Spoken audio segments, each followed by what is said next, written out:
in the dojo where I sort of came of age, you bow in on time.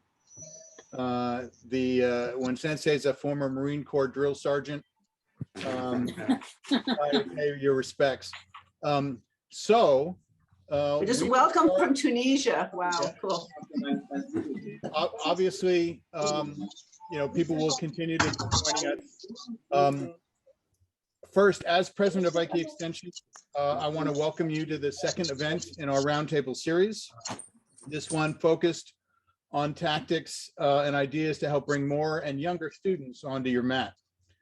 We are very proud to be bringing you today an outstanding group of panelists and are confident that the ideas you'll hear from them in the next 2 hours, tactics they have put to work at their own dojos, will include at least a few things you will want to implement at your own dojo. I now hand you over to our MC for today's event, AE board member Jamie Lino Zimron Sensei.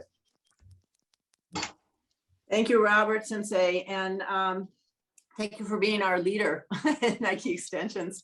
And thank you everybody for showing up, being here. Let's all say big onegaishimasu, yes? Onegaishimasu. Bow in together from around the world, which is really very exciting. So yeah, today, I think, you know, we're all facing it, that Aikido has a demographic problem. We've got a lot of us sort of slightly older folks, aging folks on the mat, and we also have inclusion issues, diversity issues. We have issues around and questions. We're really being able, I think, more than ever, in a way, thanks to the pandemic, to ask questions that we haven't necessarily asked before, to put our focus on how do we broaden the populations of people that are training. How do we use Aikido on and off the mat as well, which is what Aiki Extensions has always been about, making that connection. How do we lower the median age of the people who are on the mat, who are training in our dojos? It's a new millennium and really a new age as we begin to emerge from the pandemic. I think that's, you know, what's the post-pandemic world? And that's not something that just happens. It's something that we help to create happen and help to shape and reshape anew. So our committee, which I want to right off the bat acknowledge Robert Sensei and Laura Hackle Sensei and Crystal Aldrich Sensei, you'll be hearing from them in the first panel, and myself. We spent a lot of time organizing this and kind of hashing this out and actually settling on the name. And we finally settled on rejuvenating the mat. And rejuvenate has, you know, fresh refreshment, has vitalization, and it has actually bringing in more youth, younger people, actually age-wise. So all of that is what we want to look at, and we're looking really at the future of Aikido, both I think quantitatively in terms of numbers and qualitatively in terms of our practice. And you know, I think we've seen during the pandemic we've had new opportunities to train with each other across organizations, to not necessarily just be training with the top Shihan and, like, you know, you have to get to be 50, 60, 70, 80 years old to have an opportunity to teach. And also looking at training itself, what goes on in our classes. So there's so many issues involved. And we've set up 3 panels today to go into those issues. That the first one will be looking a little bit more at the youth experience, younger kids and kids programs, then transitioning into high school and towards college programs. So a little older age, or getting, not older age, but you know, from kids, and then moving into young adulthood. How can we, you know, encourage that and build that population? So we, as Robert said, we have just amazing guests and panelists and opportunities with breakout groups. You'll be able to choose where you go for breakout sessions. So the full sessions in this event will be recorded. They'll be posted on our YouTube channel. So you can watch again, or you can share with others in your dojo, friends, colleagues, students. The breakout rooms, everybody will have more of a chance to speak and ask questions of the panelists. Those won't be recorded, so everybody just, you know, feel free. But we also will have follow up those breakout sessions with a brief debrief, so that, you know, we can share some of the ideas. And, you know, my hope, I think all of our hope, is that everybody, you know, our intention for this experience is that people, you know, everyone gets inspired. We get to share our passion Action Roundtables. So we call this series, we share our passion and our inspiration. And if you leave here today more inspired, if you leave here with a connection or a couple of connections with new people, or strengthening a connection you had, if you leave with one idea or a couple ideas that are actionable, that you can really take into your own life and your own locale, that will be, that's a win for this experience. So we're so happy with all the people who are keep coming in, and again, thanks to all of you for being here. So without further ado, I am going to introduce our first panelist, or our first panel and moderator of that, which is Laura Hackle Sensei, and she is an Aikido of Sarasota. She's also an Aiki Extensions board member, so happy to have her. And her panel is going to be talking about the youth experience. So Laura, take it away. It's we're starting out with a really cool video, and just really excited for your panel. Yes, thank you, Jamie Sensei, and thank you, Robert. Let me just say for everybody, if you have questions and comments, use the chat. We'll be monitoring the chat. Again, our time's kind of limited. Everybody's trying to be succinct and move right along so that we have such a content-rich a couple hours coming up. So anyways, you can use the chat, and we'll harvest that as best we can. Okay, Laura Sensei, onegaishimasu. Thank you very much. I saw a question about, will these slides be available? I see no reason why not. Robert Sensei said, thanks, giving us a thumbs up. Thank you. Briefly, I do want to introduce this video that we're about to see. We wanted this panel to be all about young people in Aikido, and my specific area of focus is in training with kids.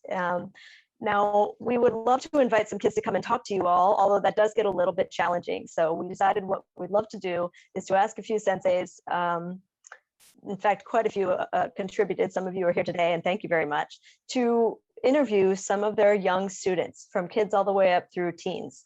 And that's the video I'd like to show to you now. And Robert, if you are ready to roll it, you have a far better connection than I.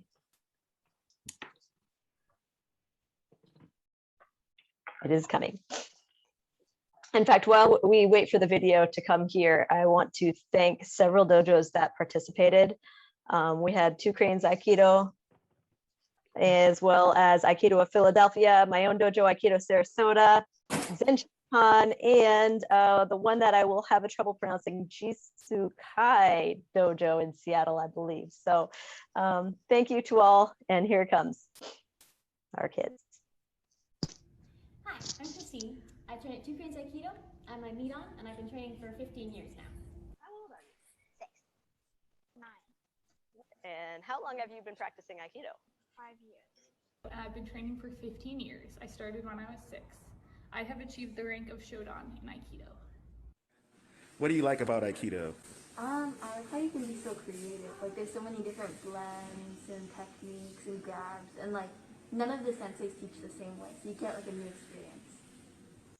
The family that comes with it, and that I learn something new from every person. I like how it has components in real life, like even if some crazy person doesn't come up and attack you, it still has components that can help you with like a math test or something.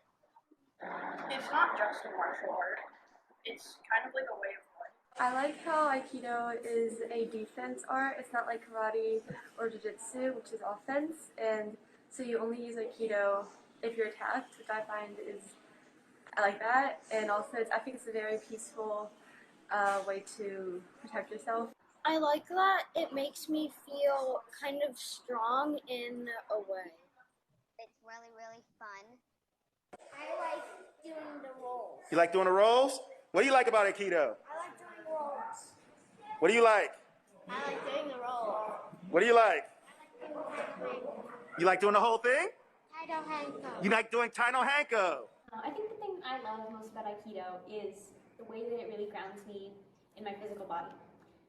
I kind of get all up in my head a lot and sort of spacey and disconnected from my body sometimes. And so being able to come to the dojo and train really grounds me back in my body and makes me, aware of what I can do and what I can't do. I like that I'm learning how to defend myself. I like that it's like a community, and like because I've gone here so long, like it's basically like part of my family. Aikido is really fun, and there's lots of games and lots of techniques to learn. The thing I love most about Aikido is showing up for class every Saturday and training with people I love and going as hard as I feel I can and just being able to have fun. I love the games in Aikido and throwing my dad. It's funny to just see my dad, like, who's like 10 times as big as me, like, fall. I want to watch How this. has Aikido helped you at school or at home? It's probably made me like calmer, more aware of things. How has it helped you in your life? Well, it's helped me calm down. It helps me when I'm in danger, and every time I learn more like techniques, I feel more and more confidence. It's helped me, like, if I had like a really hard assignment, to just step back and flow with it. This made me feel like I could accomplish anything. I mean, school is definitely full of lots of like drama, stress. So I think it's been like a nice like balance point. And then for home, it's helped me build a lot of relationships. Like I have like one of my best friends. I'm closer with my mom. I have a godfather too. At school, like Amelia said, there's a lot of stress and drama. So Aikido is a way to unwind for me and just kind of, it just like makes me refreshed after school. The best tools Aikido has given me as a student is the ability to sit still and quiet and just focus on what's happening. It helps me focus. Aikido has helped me at home with my anxiety. I've struggled with it for years, and it gives me a calm outlet and a safe outlet to vent frustrations and anxieties where no one gets hurt, and I can put things into my body instead of cooping them up in my brain all the time. It's definitely been a social aspect of my life. I've been able to meet new people and also learn self-defense, which is something I'm not too experienced in. I think those are both very valuable things. Will you keep doing Aikido when you grow up? Yes. I'm sure you're going to be an awesome black belt. Yeah. Yes, because it is really fun. Definitely. Yes. Will you be a sensei someday? Yes. Is there anything else you want to say about Aikido? That I love it. Will you do Aikido in college? Yeah, I want to. Yes, I will. I think it's good to continue Aikido.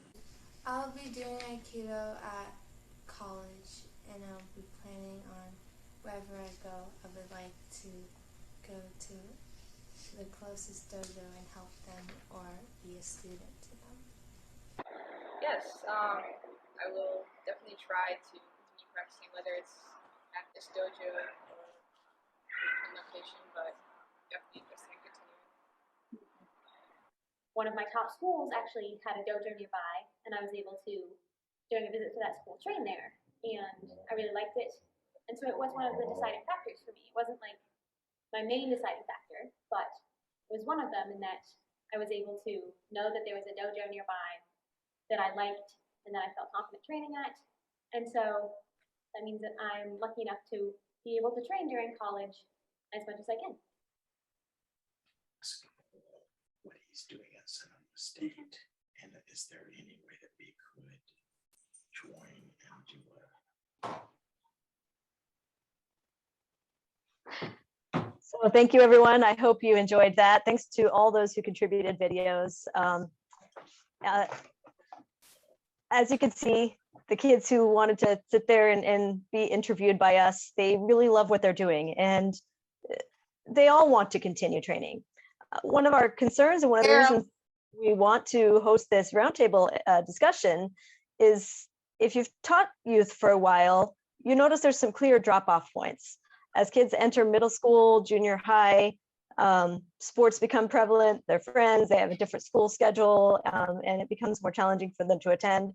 High school even more so, and in the other panels, we'll be discussing a few other age brackets. Robert Sensei, I'm ready to introduce our panelists. Thank you, sir. So for the next roughly 15 minutes, plus breakout rooms, we're going to be discussing the youth experience, kids under 18 in particular. I'm Laura Hackle. I teach at Traditional Aikido of Sarasota. I have almost exclusively taught children. That was how they roped me into becoming a sensei. And I would like to introduce all three panelists, if you'd please advance the slide. Michael Friedl, sensei from Aikido of Ashland, has extensive Aikido experience, as you can see. If I could bring out just a few highlights. Oops, there it goes. Friedl sensei has been Uchideshi for Saito sensei in Iwama, Japan. And he started his own dojo in Ashland in 1987. And in July of 1994, you opened your doors to dojo members. I'd love to get to know you better and find out more about these things. Also, you're one of the 3 division heads of the CAA. Please show the next slide. I'd also like to introduce Sara Gerhart Snell, sensei, who teaches both adults and children's classes, and you're the executive director of 2 Cranes Children and Teens program, where I am so impressed after watching the contributions of your kids, especially your teens there. Thank you. I would also like to introduce Crystal Aldrich sensei, who has worked with me extensively by now on Aiki Extensions projects. And she is currently starting her own dojo, Aikido of New London County in Connecticut. And you see, I thought I knew you, but I was born in New London. So let's chat more about that later. So without further ado, if we could please spotlight our 3, I see we have our 3 panelists spotlighted, so I just have to change my own view. And I'd like to ask all 3 of you the same question. I'll just ask you to answer in the order that I introduced you. So Michael sensei first. But I'd like to know from each of you, what has been your most successful method of engaging and retaining kids, especially as they transition into adolescence and teen years? Michael sensei. For me, I've been in Ashland for a really long time, since I'm much older than most people, but for me, it's been word of mouth for myself in terms of bringing kids in, with some siblings and people that have been with me before. When I go to grocery stores, I see adults that I've had them as kids and now they're kids. And so it's been quite nice in terms of a feeder for the dojo. And then also, I know in terms of homeschooling and that, I also tap into that population because they're also looking for activities for their students or for their children actually, and then also for the students as a community. And in terms of retaining students, one of the big things I try to do is to build a community and have them feel really, really part of the dojo in so many different ways. And I think that's probably a real key. And when they're younger, having a parents' night out or something, or having overnights and things like that, where they come in outside of just classes really helps. And then as they then also organize outdoor events or even potlucks where they come in and then they get to mingle with adults as well that are doing Aikido. And so in that way they're not they have some feel for moving on and seeing what their future is going to look like. And as Jamie had said, we are being challenged right now in terms of having, retaining youth and then having a youthful generation of Aikidoists. And I remember when I was young, it was all us, we were really young then, and we got older and we got less and less on the other side. So our bell-shaped curve was more a lot of us here, in terms of older students or older people enjoying Aikido, and then younger students, it's been challenging. So I think I'm glad you put this together just so that we could at least brainstorm and see what's going on. So yeah, so thank you. And thank you for joining us. I have noticed, I started Aikido at 19, and it's amazing how we do tend to get older. Sensei, what's been your best strategy for bringing kids to the dojo and retaining them through their adolescent and teen years? Wow, thank you for having me. And really to also reflect what Michael Sensei says, the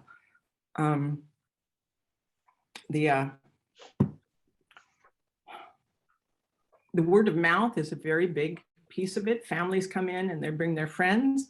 But one of the biggest successes we had was running a program, an after-school program in a school. It was a K-8 or a couple of K-8s, we've done that. At a certain point, we ended up with so many kids coming from the school where we did a class 1 day a week for 8 weeks for 3 or 4 sessions during a school year. We had so many kids coming to the dojo from that program that I ran out of teachers at the dojo. And so I had to refocus my attention back at the dojo to keep that going. Teachers come, all our teachers are volunteers, right? And keeping them engaged and interested in the program is very important. But we had so many kids, it began to crumble a little bit, and we had to work through that. It's a wonderful problem to have.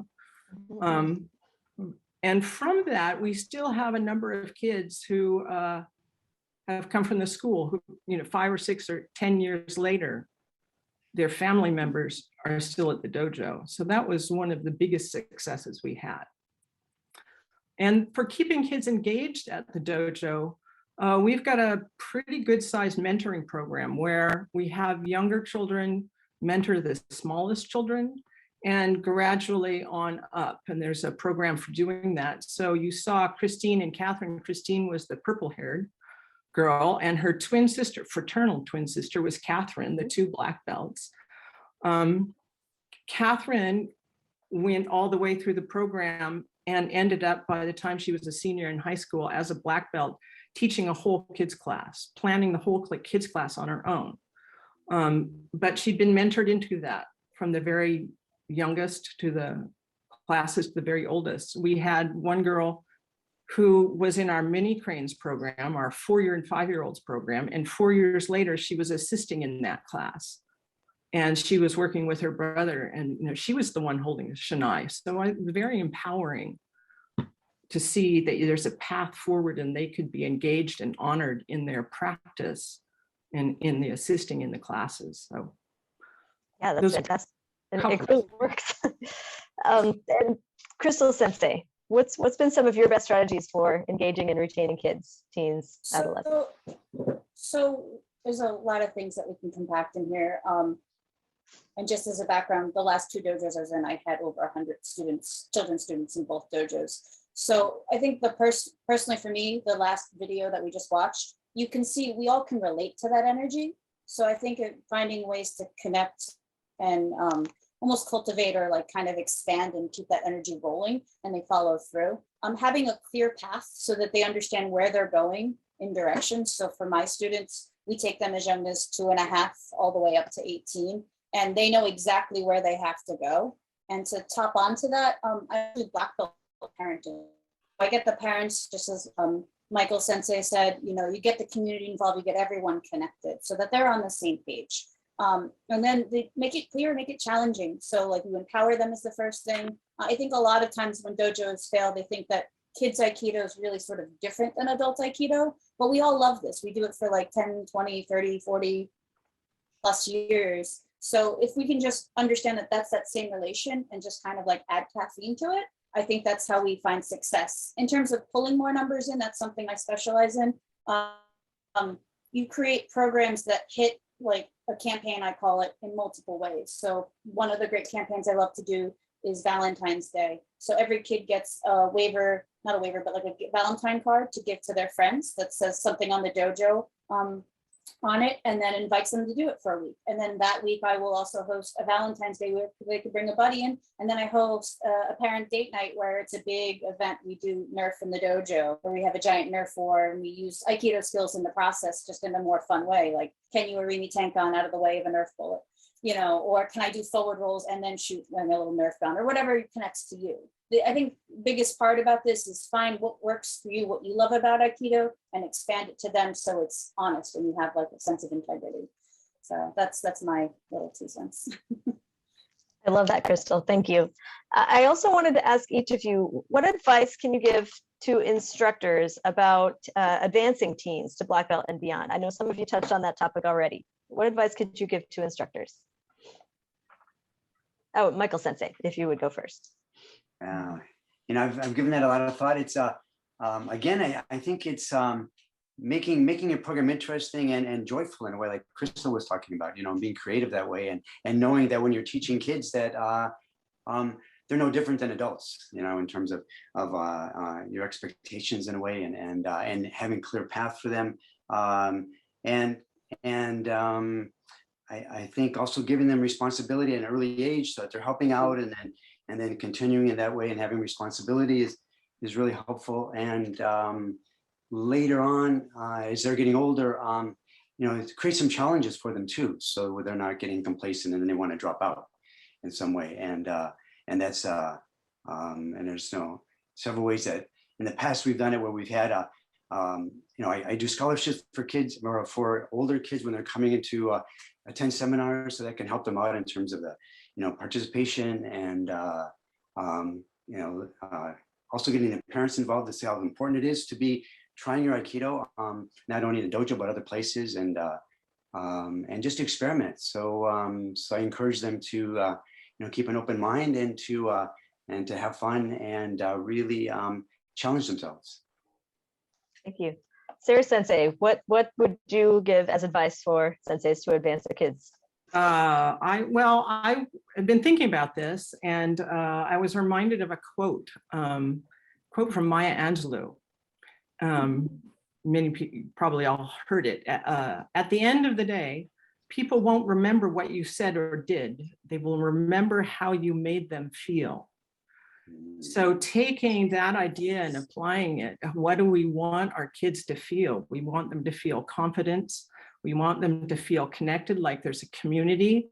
I asked one of my teens yesterday what made her continue into teen class. And she said, I felt connected to all of my teachers, and we've got multiple teachers, as well as to a whole tribe of teens that were there. So there, she saw her whole cohort moving up, and she saw all these adults that she could recognized her, honored her for her practice, and empowering them.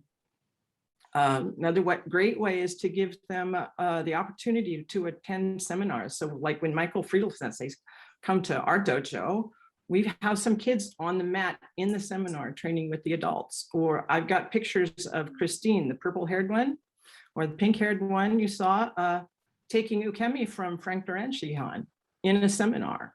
And that's very empowering for them to feel that they're taken seriously by adults and that they can be included all the way up through their training. That's awesome. I don't know if you guys can see me, but I'm just furiously scribbling notes as we go along here. Well, Sensei, what advice could you give to advance teens into black belt and beyond? If you're not excited about it, because they pick up like in a heartbeat and a half. And if you find yourself in a situation where maybe you're not like at 110, be honest, be like, hey, you know, I really hate doing knuckle push-ups today, but we're going to be in it together. That creates sort of that sense of community on that. And I don't know, it's just, there's a lot of other good points that were just made that, like, you know, for me, I do structure with our teen program. So they don't just go from teen to adult. They actually do both classes at the same time, kind of like training wheels. And then as they level up, the training wheels come off and they're on their own. So for us, with our federation, 4th key is a very challenging rank because we do Sora Waza and we do the Tachi Waza. And so they actually will do those parts on their belt tests. And then as they go for the adult class, then it's just polishing it so it matches the adult quality. And for me, I offer that as the challenge cookie is, you know, you can do it this way, but if you want to take it to the next step, also on that, the structure is also a little bit, I don't want to say like outside their reach, but it's, I don't want to say like I created like an impossible scenario, but I create hard enough so that there's always, you're always moving forward. You don't sit stagnant. And I think that's a lot of times when anyone, adult kids, when they're stagnant is when they kind of lose interest and it's hard to get through the plateaus. And we've all been through those plateaus where you're like, I'm not getting any better. You know, this is Aikido. Am I going to ever get any better? And then suddenly everything's amazing. And you're like, what happened? And it's just time. So those are my little tips out. Mm-hmm. So awesome, thank you. Well, we're going to go to breakout in just approximately 1 minute. I had one, oh, there it is. All right. I had one last question, and I'm just going to kind of throw it out to everyone rather than ask one by one for each of you to answer. Well, I'm sure we'll be discussing this in our breakout rooms. And that is, what do you think are the biggest challenges to involving and keeping youth involved in Aikido? For our breakout rooms, the way we're going to do this, in fact, perhaps Jamie Sensei is going to explain it for us. We'd like to have each of you head up a separate breakout room so that we can pick your brains a little bit more and discuss these ideas. And I'll defer to Jamie Sensei. Thank you. Yeah, thank you. So yeah, each of our panelists is going to be heading a breakout room. And if you look on your computer or even on a device, you want to either hover over or press where it says join breakout room. And you'll have, you should have a choice of 3. And they're named by each of the senseis. So you can pick when you want to go to, which is nice. And if you want to pop out of there and go to another one, you're also free to do that. So that'll be a chance to talk with the sensei a little bit more and also share some of your experiences, which I know there are many of you who have some really cool ideas. I've talked with some of you and some different experience, and also about what are you doing around COVID and our virtual classes working, and how are you getting new students? And because we've seen in the chat that quite a few people have lost kids. I mean, we've all lost students during the pandemic. So lots of stuff to talk about. You'll have about 10 minutes. And there'll be something that says, you know, come back. So if you're having any issue about choosing a breakout session, that hopefully you can just go there. Okay. See you guys on the other side of the breakouts. Was that 10 minutes already? It was. That was a fast 10 minutes.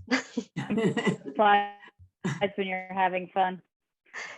This is maybe a decent time to mention that we're working to stay on our schedule so that we can end on the time that we set. However, anybody who wants to continue this conversation, you know, we're going to stick around because it does seem quick. So we do have a couple minutes to just kind of share some from the breakouts. If you know, anybody wants to share something, or you know, I know that there are, for example, Jacqueline I've spoken with in Norway has had some great success. So, you know, there may be, we have a few more minutes for people to share on some different ideas. Yeah, I took a few notes from the breakout room I joined with Sara. Sara, you were busy talking, so if you don't mind, I'll no, please go ahead. You know, yeah, 10 minutes was really fast, but some of the things we talked about was how specifically you matriculate kids into different age groups, because it's a variety of things, their maturity, their size, their age, that tell you when they're ready. You discussed black belt parenting, and now I know that is a book, so we'll follow up after. I'd love to know more about it. And some of the events you have, like a family day that invites parents to come and train with their kids. These are just some of the ideas that I heard and wanted to write down and remember later. But as you describe black belt parenting, you're really proactively engaging the parents with the kids in the kind of behaviors that are going to help them get the most out of training. So, anyone from another room like to help share?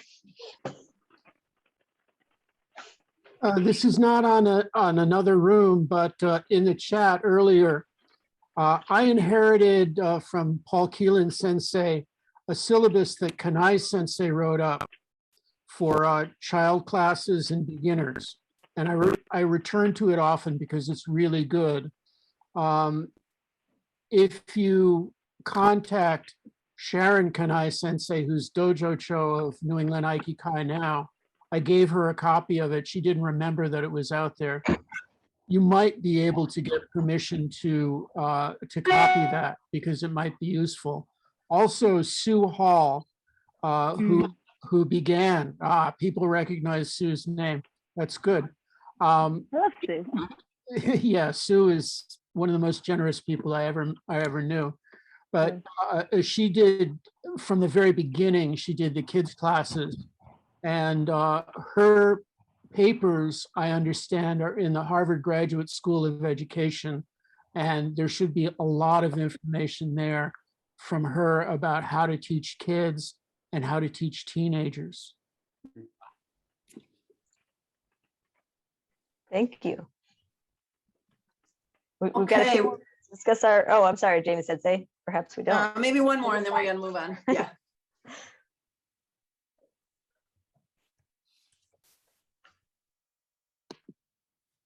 Please go on ahead. It's 3:45. Okay. Yeah. Okay. Yeah. We're actually just to keep to our time schedule. Well, thank you. Michael Sensei and Sara Sensei and Crystal Sensei. That was very just stimulating. It's clear like that.